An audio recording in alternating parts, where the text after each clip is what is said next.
Here we are at the mouth of the Daubeny Creek, and of course our backdrop is a beautiful, pristine Grand River, which is also known as a Canadian Heritage River and a designation of exceptional waters, which is supposed to make it exceptional for fishermen and anglers, canoeists, etc., etc.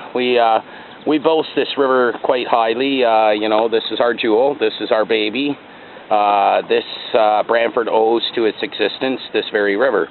But what we wanted to show you we wanted to show the citizens of Brantford, the Ministry of Environment and the Ministry of Natural Resources, even Canada if they care to hear this, that this is what's been going on in our community that we've tracked for over a year now. Excuse me, I'm sweating because it's about 29 degrees Celsius now after the storm and quite humid.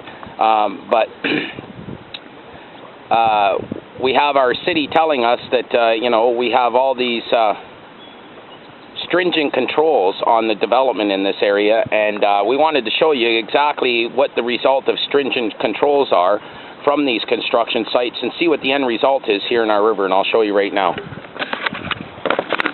As you can clearly see, the discharge coming out of Daubeny Creek is just disgusting.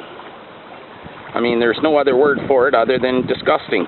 You can see the fringe, and the rest of the river is slightly discolored. I'll give you that. It's a little brassy, but it's not like this. I mean, like you can see it in contrast to the plant life and that in here, that this is dark brown, chocolatey crap.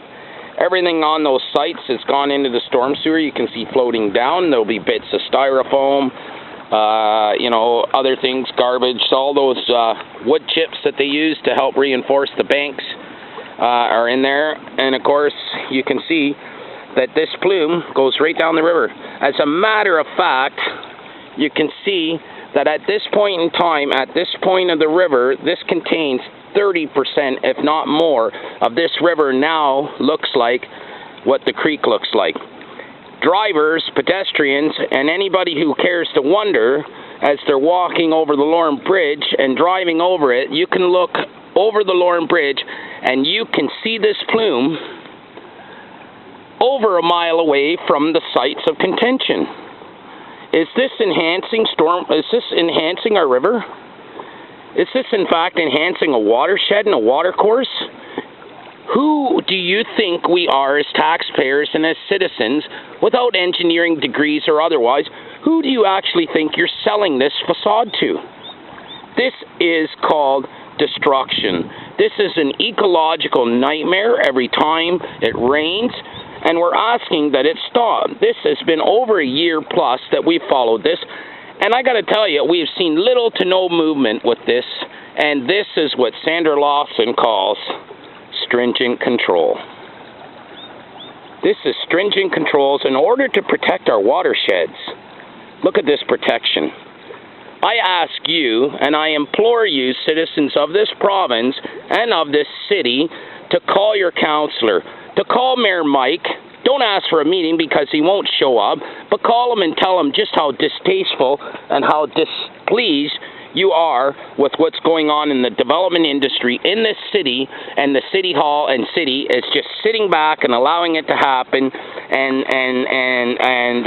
pacifying the citizens with horse crap, such as the article that just went into Brantford.com most recently that actually had Sanfdra Lawson, Dan McCreary, and two people, pretty high up managers within pollution control and environmental services. You had four bigwigs on Empire's estates grounds trying to pad Empire and protect them by saying that these people put in some of the most stringent controls around and known, and yet we've got videos that show quite contrary to that. And I gotta ask you, does this look like stringent controls? That's all I'm going to ask you. I'm also going to ask you, sorry, I want to apologize. I'm going to ask you to call your city. I'm going to ask that you call the mayor. I'm going to ask that you call and demand that Sanfdra Lawson and Terry Spires be fired from their jobs, because this is inactivity from city staff that results in these nightmares that we're seeing. This would not be happening if the city would enact its site alteration bylaw, and further to that, we wouldn't be seeing this if people would demand that developers keep to their word, stick to their word, and keep good site controls as per the contract. By law, we're waiting for aside, we have contracts that should not be allowing this to happen.